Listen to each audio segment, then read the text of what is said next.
Hello and welcome to the viewers of this video. This is the Orange Fan here, bringing you another entry for the franchise discussion category. This video will be dedicated to the recap and thoughts for the Grim Adventures of the KND crossover TV special. We begin this TV special with Billy in his house playing golf. He's using Grimm's scythe and some apples to play golf. Shortly after the TV special begins, Harold, Billy's dad, tells Billy that he's going to go shopping for a while, so Billy will be the man of the house until Harold returns home. Billy wonders if this means he can wear his dad's lucky pants, but Harold makes it very clear that only he, Harold, can wear the lucky pants, and he reiterates this just before he leaves to go shopping. Despite Harold's warnings, however, Billy still thinks that this means yes, so Billy proceeds to put his dad's lucky pants on. But shortly after he does so, Billy trips on a sassy cat doll, and this eventually leads to Grimm's scythe getting stuck onto Harold's lucky pants. Billy begins to panic, but then he realizes that there is a group of kids that can help him out. So Billy calls Ed and Eddie. Eddie answers the phone, but he's quickly angered when he hears that Billy is broke. So Eddie suggests that Billy call the kids next door if Billy is looking for charity, in Eddie's words. After Eddie hangs up the phone, we see the opening theme song for this TV special, which combines elements of the opening theme songs for The Grim Adventures of Billy and Mandy and Codename Kids Next Door. After the opening theme song, the Sector V operatives of the Kids Next Door arrive at Billy's house, and Billy was expecting the Powerpuff Girls. Number one introduces his teammates and himself to Billy and quickly sums up what the Kids Next Door organization is all about. Number one also mentions that the Kids Next Door make a point to try and avoid Ennsville because of all the weird events that occur in Ennsville, but number one also acknowledges that the Kids Next Door organization doesn't turn down help that's requested by other kids. So Billy proceeds to tell the Sector V operatives about how Grimm's scythe is stuck to Harold's lucky pants. And number one is confident that the Sector V operatives will be able to solve this problem.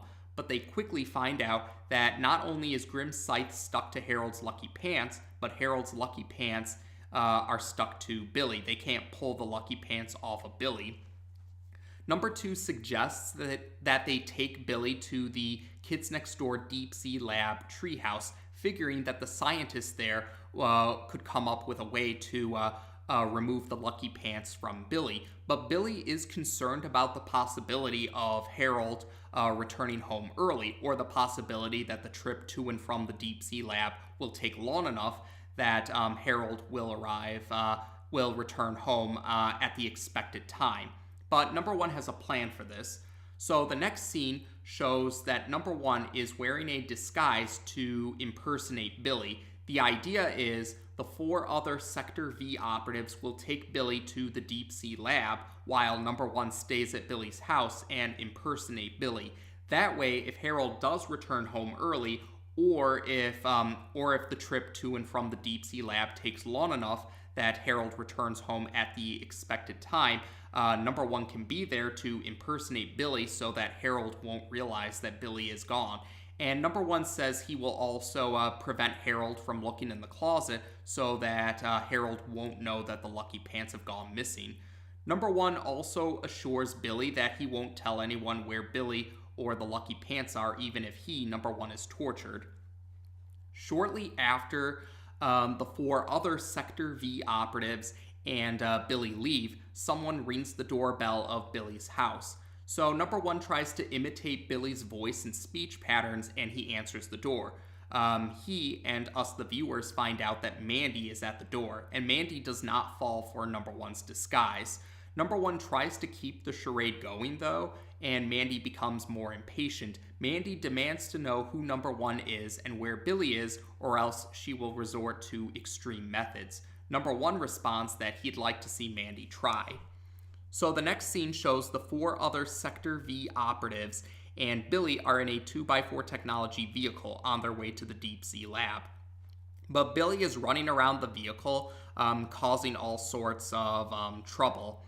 And eventually, number 362 contacts the vehicle through video call, and number 5 answers the video call. Number 362 says that Kids Next Door Global Command has picked up heavy energy readings at the Delightful Children from Down the Lane's mansion, and number 362 wants Sector V to investigate these heavy energy readings. Number 5 tries to explain to number 362 that they have their hands tied with something else, but number 362 responds that whatever they're doing right now can wait until after they investigate the Delightful Children's mansion. And after number 362 says this, Billy accidentally destroys the screen that the video call was on. So number 5 begrudgingly tells number 2 that they need to follow number 362's instructions. So the 4 present Sector V operatives and Billy head off for the Delightful Children's mansion. Back at Billy's house, we see that number 1 is tied up to a table, and the table is propped up in front of the couch. Number 1's expression and his lines indicate that he was put through some sort of torture, but he still refuses to give in to Mandy's demands. He still tries to insist that he is Billy. So Mandy decides to continue the torture, and we see that this torture is Fred Fredberger is on TV, and Fred Fredberger is talking about, Fred Fredberger makes references to other Fred Fredberger makes references to other Cartoon Network shows, and eventually number 1 relents. Number 1 agrees to tell Mandy what she wants to know, and Mandy demands that number 1 begin talking. So the scene we cut ahead in time after number 1 has told Mandy what she wants to hear, and Mandy is now aware of the Kids Next Door organization and their 2x4 technology. Number 1 admits defeat and pleads to be released, but Mandy doesn't release number 1. Instead, she takes number 1's sunglasses, or at least a copy of number 1's sunglasses, and she's preparing to leave the house, to leave Billy's house. She says that she's going to pay number 1's friends a visit. And after Mandy leaves, number 1 tries to break free on his own, and eventually, after some struggling, he does manage to break free from the ropes. And number 1 opens the door intending to chase after Mandy, but he sees Grim is at the door. Grim actually does fall for number 1's disguise. Grim thinks number 1 is Billy, and he demands to know where his scythe is. So we then head off to the next scene takes us to the Delightful Children's mansion, and we see that the 4 present Sector V operatives are using stealth through the hallway, or one of the hallways. Billy is not with them. Apparently they left Billy on the 2x4 technology flying vehicle. Number 2 admits that this is a bad idea, or number 2 thinks that it's not a good idea to leave Billy by himself. Number 5 responds by questioning if number 2 wants to, number 5 responds by inquiring if number 2 wants to stay with Billy, and number 2 concedes that number 5 has a point. So eventually the 4 present Sector V operatives see a doorway, and they try to look through the doorway without getting caught. In this room, we see the Delightful Children are monologuing to themselves about how they made some adjustments to Father's delightfulization chamber. They're going to try a plan that they've tried throughout the course of Codename Kids Next Door, trying to delightfulize other kids. But after they finish monologuing, Billy enters the room, and he thinks the delightfulization chamber is a bathroom. He inquires if the Delightful Children are in line for the bathroom, and the Delightful Children say Billy can go right ahead and use the bathroom. Billy thanks them, then enters the delightfulization chamber. The Delightful Children then realize that Billy thinks the delightfulization chamber is the bathroom, so they rush into the chamber to get Billy out of there. The 4 present Sector V operatives do try to help Billy out, but they're too late. Billy hits a button that he thinks flushes the toilet, and this causes the delightfulization chamber to activate. So the delightful children, Billy, Grimm's scythe, and Harold's lucky pants all fuse together, and then an explosion happens. But then we cut to a different scene. Back at Billy's house, Grimm has tied number one up to the table again. He still thinks number one is Billy, and he demands to know where his scythe is. Number one says that he's not Billy, and he doesn't have the scythe, but Grimm refuses to believe number one. Grimm admits that he's powerless without his scythe, but says he still has an ancient artifact with him, the Bone of Barnacles, and Grimm claims that the Bone of Barnacles will make number one tell the truth. Grimm activates the Bone of Barnacles, but the process is interrupted when Grimm suddenly seems like he's in pain and he collapses to the ground. Grimm says something terrible has just occurred, but number one says that he doesn't know and he doesn't care what happened to Grimm just now, and he also doesn't know or doesn't care about why Grimm is wearing a Halloween costume. Number one thinks that Grimm is just a guy in a Halloween costume rather than the actual Grim Reaper. But number one says he has bigger concerns to worry about. But before number one leaves, Grimm, thinking number one is still Billy, pleads with him to stay and to help him because he can sense that evil children have fused with his scythe. And he says that these evil children are also delightful. This catches number one's attention. Back at the delightful children's mansion, the four present Sector V operatives see that they're all okay, but once the dust settles, they see the fused entity that has resulted from the delightfulization chamber. This fused entity looks like the Grim Reaper, but is wearing Harold's lucky pants while holding Grimm's scythe, and instead of a single skull head, this fused entity has 6 skull heads. The 5 delightful children and Billy's head are all visible within the hood of this fused Grim Reaper entity, and they're all skull heads, like I said earlier. And the delightful children are talking in unison like they usually do, and Billy's trying to talk in unison with them. But then he requests that the delightful children slow down because talking in unison is hard to do. And this is a running gag throughout the TV special. While there are times where Billy talks in unison with the delightful children, there are other times where he breaks out of talking in unison with them and he kind of goes off on his own tangent. So that's a running gag throughout this TV special. But after Billy comments about how it's hard to talk in unison, number 3 says that she wants to try talking in unison too. The fused being says that this can be arranged. Number 3 could be the first to be assimilated by this fused being. The fused being also is now called the Delightful Reaper. Number 3 says that she wasn't ready to talk in unison yet, but number 5 tells number 3 that they need to get out of here quickly. So the 4 present Sector V operatives try to escape, but the Delightful Reaper launches an energy blast from Grimm's scythe, and the energy blast hits number 2. Number 2's head, now in skull form, appears alongside the skull heads of the delightful children and Billy, and number 2 is talking in unison with the delightful children and sometimes Billy. And the delightful children, the Delightful Reaper, the Delightful Reaper declares that all kids will be assimilated. So the next scene takes us to the Kids Next Door Moonbase headquarters.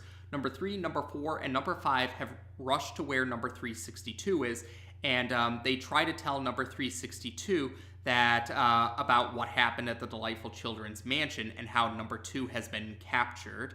Number 362 is all ears for more details about what happened, but number 362 also notices that number 1 is nowhere in sight, and she inquires where number 1 is. Mandy then enters the room, and we see that she's wearing number 1's usual outfit, along with the sunglasses, and Mandy tries to claim that she is number 1. And number 3, number 4, and number 362 all fall for Mandy's disguise. Number 5 is the only one present who isn't falling for the disguise and tries to point out that Mandy isn't number 1. We see that Mandy didn't even bother to try and hide her hair. She still has her hair visible. But Mandy claims that she did something different with her hair to claim that she's still number 1. and number 3, number 4, and number 362 fall for this. Number 5, though, tries to continue to convince them that Mandy is not number 1. But Mandy then claims, Mandy then tells a lie to number 362 that number 5 is delirious from her latest mission, and that Mandy suggests that they, Mandy tells a lie to number 362 saying that number 5 is delirious from her latest mission. And Mandy suggests that number 5 be taken to the med lab. So number 362 falls for the lie, and she summons some med lab operatives to take number 5 to the med lab, while number 5 tries to warn them that they gotta stop the Delightful Reaper. Mandy then continues this lie by saying that, by claiming that number 5 is not the only kid who's losing their mind. Mandy claims that this was a virus that the adults have created. Number 362 falls for the lie and questions if Mandy, thinking that Mandy is number 1, has any ideas about how they solve this problem. Mandy says that she does have some solutions, but also says that there are going to be some changes to the organization. The next scene shows the Delightful Reaper arriving at Irwin's house, and the Delightful Reaper assimilates Irwin. So now Irwin's head, now in skull form, joins the other skull heads of the Delightful Reaper. So back at the moon base, number 5 managed to escape from the med lab. But when number 5 enters, I'm guessing it's supposed to be the bridge of the moon base, number 5 sees that several Kids Next Door operatives are constructing something. And number 5 sees that number 5 sees that number 3 and number 4 are standing on different sides of Mandy, who's sitting on a throne. And number 3 and number 4 are wearing uniforms that look like Mandy's usual outfit and Mandy's hairstyle. And Mandy, keeping up the lie, Mandy tells number 5 that number 362 caught the same virus that number 5 caught. So number 362 was sent to the med lab. And Mandy says that she will take over the position of supreme leader of the organization in the meantime. Number 3 and number 4 also mention that they're going to be the personal bodyguards of Mandy, who they still think is number 1. Number 5 reiterates that number 1 isn't Mandy, or Mandy is not number 1. But Mandy continues the lie by saying that the virus is taking a greater effect on number 5. And Mandy thinks that number 5 will need to be contained in order to keep the virus from spreading. Mandy also says that brings up some more changes for the Kids Next Door organization. She now declares that the operatives will call Mandy by her real name, Mandy, and she also says that the Kids Next Door organization will be renamed into Mandy New Dictator. Number 5 vows to stop Mandy, but Mandy keeps the lie going about the virus taking a greater effect on number 5 and orders several of the Kids Next Door operatives to lock number 5 up. But number 5 manages to escape, and Mandy demands that the Kids Next Door operatives find number 5 quickly. So the next scene shows us a montage of the Delightful Reaper assimilating more kids. Some kids, both from Codename Kids Next Door and The Grim Adventures of Billy and Mandy. Some of these kids include Tommy, Spurg, Puddin', Mindy, and some other characters. There's one point where there are a group of characters arguing over rainbow monkeys versus sassy cats on a playground. But yes, the Delightful Reaper is becoming more powerful by assimilating more kids. That's what that scene is meant to show us, or that montage. So after that montage, we see number 1 and Grimm are in a 2x4 technology flying vehicle, and they're in space on their way to the moon base. Grimm tells number 1, who he still thinks is Billy, that he can sense that the Delightful Reaper is becoming more powerful by the second. Number 1 is getting annoyed that Grimm still thinks that he, number 1, is Billy, and he comments that they're almost at the moon base. But then several Kids Next Door operatives, including number 60, arrive in other 2x4 technology vehicles, but these vehicles are shaped like M's, and they comment about how this unidentified vehicle is in restricted airspace. Number 1 is baffled that number 60 doesn't realize that number 1 is number 1. But number 60 responds that, number 60 orders that number 1 and Grimm land on a docking platform or they will be shot down. Grimm then notices something and points out the moon base to number 1, and number 1 sees that the moon base now resembles Mandy's head, and number 1 is horrified that Mandy has reached the moon base. So at a later point in time, number 60 and another operative have brought number 1 and Grimm before Mandy and number 3 and number 4. Number 3 thinks that number 1 is Billy, and number 1 is baffled that number 3 fell for the disguise, and he also demands to know what happened to the moon base. Number 60 insists that no one is to talk to Mandy unless Mandy gives permission. But Mandy says it's okay, and she instructs... Yes, Mandy says it's okay, and she instructs number 60 and the other operative to let her, Mandy, talk to number 1 and Grimm. So number 60 and the other operative leave, and afterwards, Grimm inquires what Mandy is up to. Mandy says that she is going to fulfill her destiny of conquering the world. She says that the Kids Next Door have had the means to conquer the world for centuries now, but instead of trying to take over the world, they've been trying to fight adult tyranny instead. And Mandy thinks that with her in charge of the organization, world domination will be at her fingertips. Number 1 says that Mandy won't get away with this, but Mandy disagrees. Mandy points out that Grimm is powerless without his scythe, and Mandy points out that almost everyone else that they know think that number 1 is just Billy in disguise. Mandy comments that Grimm is powerless without his scythe, and Mandy also brings up how almost every other character seems to think that number 1 is Billy, and this is when Grimm finally realizes that number 1 is not Billy. Mandy then orders that number 1 and Grimm be taken away, and so yes, the operatives return and they take number 1 and Grimm to be locked up somewhere on the moon base. After that, though, Mandy receives a video call from several Kids Next Door operatives saying that they need help. We quickly find out that the Delightful Reaper is attacking various other Kids Next Door tree houses. These tree houses have also been changed to resemble Mandy's head. And the Delightful Reaper, yes, we see that more skull heads have taken up where... there are more skull heads present within the hood of the Delightful Reaper, and there's enough skull heads that they look like a giant skull head. So these smaller skull heads look like a giant skull head now. That's how many skull heads there are. And the Delightful Reaper is continuing to assimilate the kids. So Mandy instructs... and during the transmission, Billy breaks out of talking in unison momentarily, and Mandy realizes that Billy is part of the Delightful Reaper. And Mandy instructs number 3 and number 4 that they're going to confront the Delightful Reaper.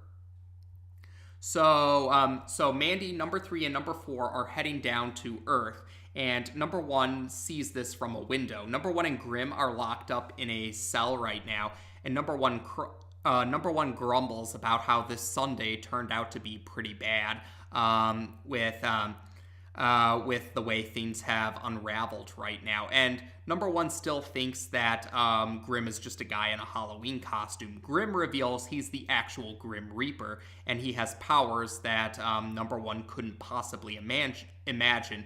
Number 1 then questions why Grimm doesn't just use his powers to get them out of the cell. And the cell door actually does open, but it wasn't Grimm who was able to open the cell door. Number 5 was the one who Yes, number 5 found number 1 in the cell and she opened the door. Number 5 is glad to see that number 1 is here, and she tries to tell number 1 about how things have gotten out of hand and how no one else seems to believe that Mandy is not really number 1.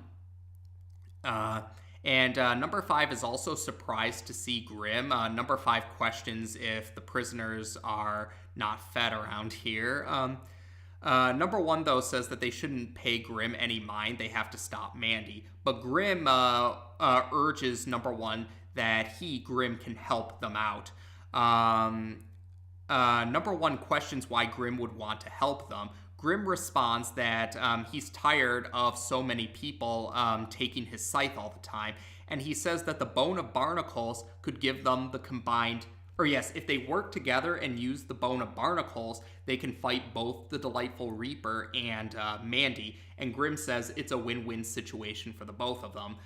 Grim will get his scythe back, and number 1 and number 5 will get their friends in the organization back. Number 5 still doesn't trust Grim, or number 5 doesn't think the idea is too good, but number 1 thinks Grim has a point. Number 1 does acknowledge that they need all the help they can get to stop the Delightful Reaper and Mandy. So number 1 instructs number 5 to find and free number 362. Grim and number 1 will work together with the bone of barnacles. Number 5, number 5 agrees to this plan, but before she leaves, she gives number 1 his sunglasses, or a copy of his sunglasses. Number 1 puts the sunglasses on. Grim makes a snarky comment about a fashion show, and Grim and number 1 both grab onto the bone of barnacles, which begins to take effect on the both of them. Grim admits that it might hurt a bit. So back on Earth, we see the Delightful Reaper continuing to assimilate, and eventually, the Delightful Reaper is continuing to assimilate, but eventually, Mandy, number 3, and number 4 arrive in a giant robot that resembles Mandy. The robot is called the Manned Robot, but the acronym is a ridiculous acronym, or it's a very random acronym that has nothing to do with the actual robot. Mandy is annoyed by this. Mandy questions what kind of acronym they just came up with, or what's the deal with this random acronym. Number 3 responds that Mandy was rushing them to get this robot to the battlefield. So number 3 said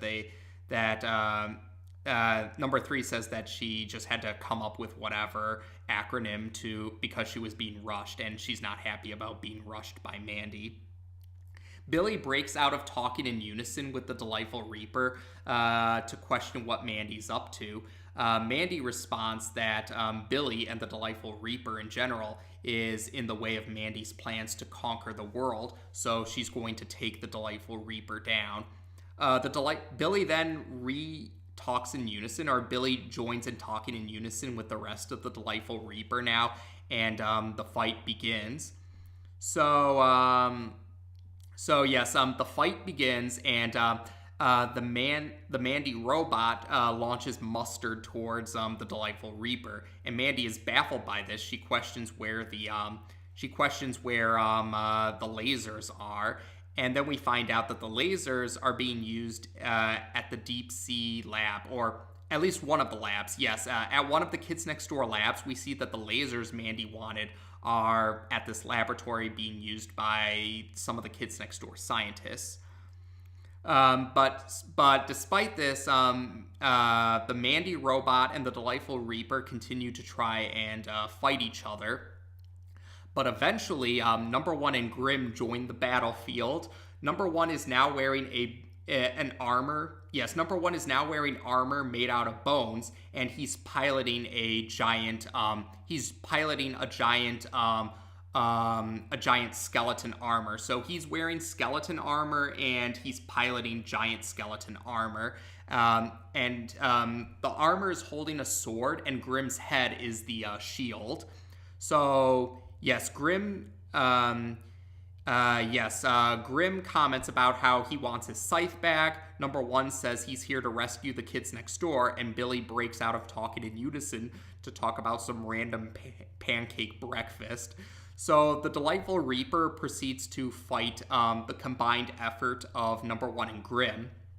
Number one is still trying to get used to the controls of the giant skeleton armor, but eventually, Number one and Grim are able to get in sync, and they're able to use the armor in order to fight off against the Delightful Reaper. They use an attack called the Cone of Bone to launch a barrage of bones towards the Delightful Reaper, but the Lucky Pants the Delightful Reaper is not taking any damage from the attack.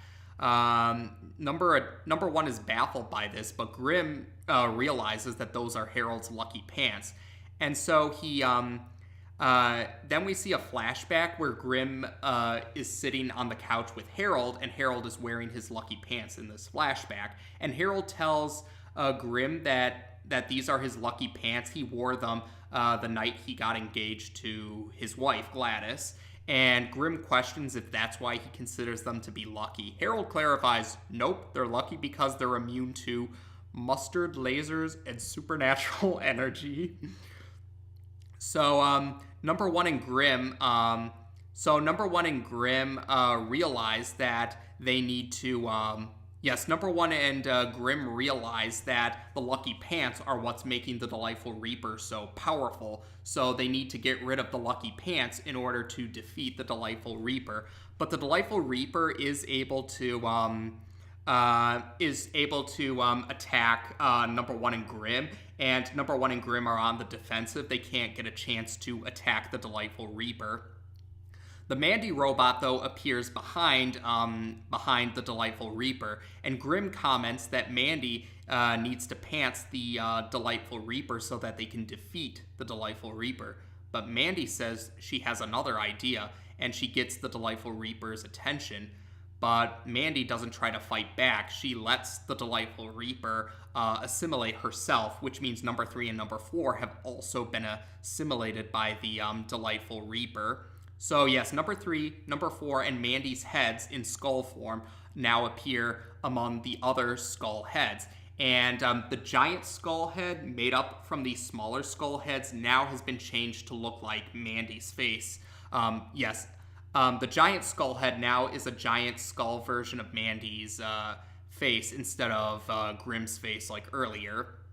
And Mandy has managed to take over the Delightful Reaper now. Mandy is powerful enough to hijack the Delightful Reaper's hive mind. And Mandy declares, the Delightful Reaper has now become the Mandy Reaper. Or Mandy Reaper, yes. Mandy Reaper declares that this power is much greater than even the Kids Next Door organization's resources. And Mandy is preparing to attack Number 1 and Grim, but before the Mandy Reaper has the chance to finish off Number 1 and Grim, Harold arrives. Harold recognizes his lucky pants, and he's not happy that his lucky pants have been taken. So Harold manages to pull off the lucky pants from Mandy Reaper, and this gives Number 1 and Grim the chance to work together again. So Number 1 and Grim perform the Super Skeleton Sword Strike to deliver the finishing blow to the Mandy Reaper. And when they do so, the skull heads are turning back to normal heads, and the kids themselves are back to their usual selves, and they're being launched out of the giant head. The small skull heads have turned back to the regular kids in their regular appearance, and they're being thrown out of the giant head of the Mandy Reaper. And we get a few cameos of other Cartoon Network characters while this is happening. I at least saw Dexter and the Powerpuff Girls during those cameos. So Harold is walking off with his lucky pants after the Mandy Reaper has been defeated, and Number 1 and Grim, still with the giant skeleton armor, reclaim the scythe after this. So the next scene takes us back to the Moonbase headquarters. Number 362 congratulates Number 1 and Grimm for defeating the Reaper, the Delightful Reaper, then Mandy Reaper, and Mandy. Mandy is being held by Number 3 and Number 5. They're preparing to take Mandy away to be locked up. Mandy makes a reference to the famous Scooby-Doo line that most villains say after they've been defeated. And Mandy declares that she will return later. Apparently, Mandy was hiding a rocket jetpack in her hair, because a rocket jetpack emerges from Mandy's hair and she escapes from the Moonbase. Number 1 comments about how Mandy has problems, and Grimm comments about how he has to go. Grimm says that Number 1 should try being in the same show that Mandy's in every day. After that, though, Harold somehow made it to the Moonbase headquarters. He made it through the security, and he thinks that Number 1 is Billy, and he's dragging Billy away. Harold is dragging Number 1, who he thinks is Billy, away, saying that Billy is in. He says Billy is in trouble for taking his lucky pants. Number 1 tries to tell Harold that he's not Billy, but Harold doesn't believe him. And Number 3 and Number 362 both are fooled by the disguise still. They think Number 1 was Billy, and then they question where Number 1 is. Billy then appears. He's wearing Number 1's outfit and sunglasses, and he's also wearing a watermelon in order to disguise himself to look like he's bald. And Billy says that there are going to be some changes around here, but it seems like the other characters catch on that Billy isn't Number 1, and they start to throw things at Billy. And Billy says that he was just kidding around. And next up is the end credits scene. So the end credits scene shows us several screenshots that are of other Cartoon Network show crossovers. They're not actual crossovers, they're more like hypothetical crossovers. But yes, these other crossovers are Ed, Edd and Mandy, a crossover between Ed, Edd and Eddy and the Grim Adventures of Billy and Mandy. Evil Camp Carne, a crossover between Evil Con Carne and Camp Lazlo. Class of Number 3000, a crossover between Class of 3000 and Codename Kids Next Door. My Gym Partner's a Mandark, a crossover between My Gym Partner's a Monkey and Dexter's Lab. And Samurai Mac, a crossover between Samurai Jack and Foster's Home for Imaginary Friends. And that is how we end this TV special. So there you go. This was the first of 2 TV specials for Codename Kids Next Door. This TV special being a crossover with The Grim Adventures of Billy and Mandy. So it's also a TV special for The Grim Adventures of Billy and Mandy. And yes, crossovers. Yes, some fans have mixed feelings about crossovers, or I've seen many people have mixed feelings about crossovers. Some people don't seem to like crossovers, but other people really do like crossovers. And in my case, yeah, I've enjoyed crossovers. I never really had much of a problem with crossovers. Of course, I'm one of those people who's more of the mindset that the execution is more important than anything else, than the idea. So I think, yeah, there are some crossovers that I enjoy. I think, actually, yes, thinking about it, I think the first crossover I ever watched was that movie crossover between the Flintstones and the Jetsons. I think it was the Jetsons meet the Flintstones. I think that's the name of the movie, but I think that was the first crossover I ever watched. And then, of course, the DC animated universe. Yeah, I guess you could argue the DC animated universe was a crossover, too, of several shows. But, yeah, I think that there are some good crossovers in real life. Now, about the details with this TV special, Tom Warburton did have a blog post dedicated to the details about this TV special. Now, according to this blog post, Tom Warburton did mention that he's actually really good friends with Maxwell Adams, the creator of The Grim Adventures of Billy and Mandy. And it turns out that the two of them, for the longest time, wanted to have a crossover between their two shows. But It was just really hard to find a mutually ideal time. Yes, it was just very tricky to find a mutually ideal time for the two teams, for the two different shows, to figure out a way to work together for the crossover. Eventually, though, they did manage to find a time. It was around the time when Codename Kids Next Door was almost wrapped up. Codename Kids Next Door was close to wrapping up, so Tom Warburton figured that this might be the chance to come up with the TV special. And Maxwell Adams did like the idea of the TV special. He was definitely on board, but he did acknowledge, but at the time, Maxwell Adams was trying to put the finishing touches on the Billy and Mandy TV movie Big Boogie Adventure. So because of this, Tom Warburton, according to this blog post, Tom Warburton was actually the one who did most of the writing. So yes, because Maxwell Adams was trying to add the finishing touches to the Big Boogie Adventure TV movie, so Tom Warburton was the one who mostly did the writing for this TV special, but he would send the script to Maxwell Adams to make sure that Maxwell Adams was able to share in input with the TV special, and to make sure that Maxwell Adams could check over to make sure if everything was lined up with the grim adventures of Billy and Mandy. Like, Tom Warburton did admit there were a few times he wrote in the script where Mandy would give an evil grin. Yes, there were a few moments where Tom Warburton did acknowledge that there were a few moments in the script where he wrote that Mandy would give an evil grin. So Maxwell Adams would have to revise those because Mandy doesn't normally smile. That's kind of the deal. It was mostly Tom Warburton writing the script, but Maxwell Adams did check it over and revised any necessary details. And Tom Warburton also mentioned in this blog post that the staff and crew members from Ed, Edd and Eddy were involved too for the scene. The Ed, Edd and Eddy scene. The quick Ed, Edd and Eddy scene actually did feature the staff and crew members of Ed, Edd and Eddy.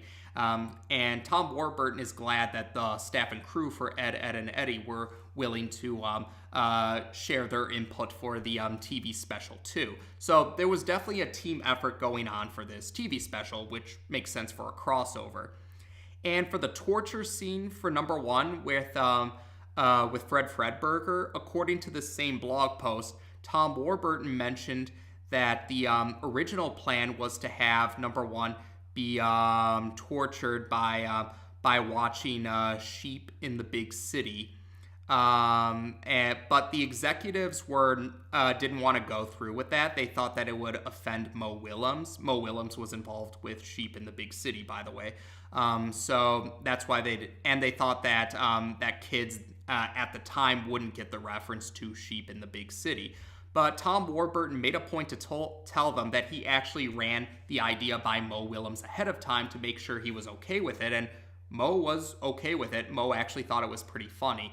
But according to Tom Warburton, Mo Willems was actually not offended and thought that the reference was pretty funny. But the executives still weren't on board with the idea. So they suggested Evil Con Carne. That didn't work out, so that's why we got Fred Fredberger. And the torture scene, I think it also ends up working in a meta sense, because Fred Fredberger is kind of a base-breaking character for some fans of the Grim Adventures of Billy and Mandy. For some, Fred Fredberger is a really popular character in the show, but other people find Fred Fredberger to be rather irritating. So yeah, he's a base-breaking character. Personally, I like Fred Fredberger. I think he's a funny character. I personally don't find him irritating, but I can understand why some people might not be the biggest fans of Fred Fredberger. But yeah, I thought that the joke worked on a meta sense because of Fred Fredberger's base-breaking status among some fans of the Grim Adventures of Billy and Mandy. Now, another detail I guess we should talk about is in this same blog post, Tom Warburton also did acknowledge how the Grim Adventures of the KND would at least take place during season 6 of Codename Kids Next Door, because the moon base is the moon base that we see during season 6. The one that took the place of the old moon base after the events of the TV movie Operation Zero. But despite that, I've seen some fans still debate if the Grim Adventures of the KND is really canon. Now, yes, canon is a word that's caused a lot of debate over its meaning or its definition for fans of the Dragon Ball franchise. The Dragon Ball franchise is probably the franchise, at least in my experience, the Dragon Ball franchise is the franchise where a lot of fans debate over the definition of canon, especially because language isn't a black and white concept, but a concept with shades of gray, a fluid and ever-changing concept that adapts and changes over the course of time and location. But yes, while I mostly see canon being a word that gets debated about with the Dragon Ball franchise, I guess, yeah, some fans would argue, too, if this TV special is considered canon to either of the shows. Yeah, that's kind of been a big debate, especially because they also reference, at least Ed and Eddie is also acknowledged of being in the same universe within this TV special. So, yeah, that kind of has led to some debate over if this special is canon to any of those shows, or if it's more of just like a official product what if.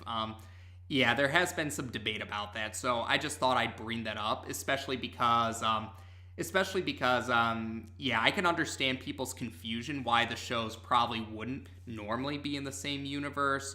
But yeah, to my knowledge, the most that was said was Tom Warburton just saying that this TV special would have taken place during season 6. Otherwise, though, I don't know if it's really considered canon or if it's just a what if. An official product that's also a what if. I don't have the faintest clue, so that's probably a big debate you're going to see from some fans, or that's a debate that seems to have lasted throughout the different fandoms. And otherwise, what else can we talk about? Oh, yeah, this TV special was notable because of something regarding with Mandy. Yes, throughout the course of the grim adventures of Billy and Mandy, I've noticed a lot of fans would definitely agree that Mandy would be considered an invincible villain protagonist, although I've seen some fans being very generous by calling Mandy an invincible anti-hero. But yeah, most fans would agree Mandy's more of a villain protagonist. Though I guess you could argue, well, I guess anti-hero could work because villain protagonists could be considered type 5 anti-heroes or nominal heroes. So actually, yeah, I think you could go both ways.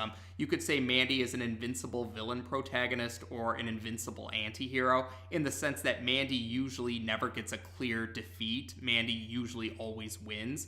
So this TV special stands out because Mandy actually gets a clear loss, or other characters claim a clear victory over Mandy in this TV special. And we find out that this this victory was the joint efforts of number 1, Grim and Harold. Harold for reclaiming his lucky pants, and number 1 and Grim for delivering the finishing blow to Mandy Reaper. So I thought that was pretty cool. Yeah, it was pretty cool that Mandy actually received a clear loss against other characters because of her usual invincible villain protagonist or invincible anti-hero position. So yeah, that was pretty cool. Number 1, Grim and Harold all worked together to gain a clear victory over Mandy. And yeah, I thought number 1 and Grim's teamwork was one of the highlights of this TV special. It was pretty cool to see number 1 and Grim work together to stop the Delightful Reaper and Mandy. And yeah, the fight scene was pretty cool too. I do remember years ago there used to be a music video to that fight scene, and I thought it was a pretty cool music video. I can't find it anymore in this as of the recording of this video, but I thought it was a pretty cool music video. So yeah, I thought the fight scene was pretty cool, and I liked how number 1 and Grim worked together. I thought that was pretty cool, and Harold ended up helping them out too. So that was a pretty cool detail about this TV special. And the other thing, yeah, I thought the lucky pants were pretty funny too. Apparently, Tom Warburton and Maxwell Adams liked the idea of having pants be involved in this TV special. But yeah, I thought the Lucky Pants were pretty. It was pretty funny, especially how Harold just casually mentions that the Lucky Pants were immune to mustard, lasers, and supernatural powers. But yeah, I thought this was a pretty funny TV special. They definitely were running on the rule of funny for this TV special, and that led to something that some fans weren't fond of. Yeah, it's safe to say it was going for the rule of funny approach, but some fans didn't like how number 5 was the only character that could tell that number 1 wasn't Billy, or that Mandy wasn't number 1. Some fans didn't really like how a lot of other characters were holding the idiot ball through that. Like, probably the most vocal fans I saw were fans of number 362. Some fans of number 362 were very vocal about how they didn't like how she was holding the idiot ball, like several other characters, falling for those disguises. Though, at least with regards to Mandy impersonating number 1, I've seen some fans come up with some speculation that maybe number 362 didn't actually fall for Mandy's disguise. She was just plain dumb in order to get the drop on Mandy, but Mandy managed to trick number 362. Some fans did point out how number 362 was sent to the med lab, with Mandy claiming that number 362 caught the same sickness that number 5 allegedly caught. So that led to some fans speculating that maybe number 362 was just plain dumb, but Mandy managed to lock up number 362 when number 362 tried to set her plan into motion. So that's some speculation I've seen. Maybe there's some fan works out there dedicated to filling in those blanks about what led to number 362 being sent to the med lab by Mandy. But other fan works have also, yes, there's also been some other fan works about how Mandy claimed that the kids next door haven't seen the last of her, but obviously that didn't happen because Codename Kids Next Door wrapped up, and I think The Grim Adventures of Billy and Mandy was getting close to finishing up too, so obviously Mandy never crossed paths with the kids next door again. So I wouldn't be surprised if there are some fan works out there that try to offer ideas for a sequel to a crossover. But yeah, that was a lot to talk about. But this TV special did have a lot of details to cover, I felt. So yes, it took a while, but we've covered all that I feel is essential. So there we go. Yes, Codename Kids Next Door and The Grim Adventures of Billy and Mandy are shows that I have enjoyed, though I never would have imagined the idea of a crossover happening between them. But yeah, I think they were able to create a very humorous crossover together. Like I said, I don't really have a problem with crossovers, though of course my main priority or my main concern is the execution above all else, but I think it was well executed. I thought that they made the crossover work. I think that it was a pretty enjoyable crossover TV special. Though yes, I definitely understand fans' confusion over if this crossover is actually canon to either show, or if it's just a official product what if. I'm not sure myself, but I can understand why some fans might look at this TV special as a what if rather than actually happening in either of the shows. But I thought it was fun. I did enjoy the crossover elements. I did like how some of the characters from different shows interacted with each other. I did, like I said, probably my favorite interactions was number 1 and Grim. I liked how they worked together, and it was pretty cool how they and Harold ended up getting a clear victory over Mandy, who's usually an invincible villain protagonist or an invincible anti-hero. Otherwise, yeah, I thought there were a few funny jokes here, like the Lucky Pants actually being all-powerful, or the Fred Fredberger torture scene for being like a meta joke.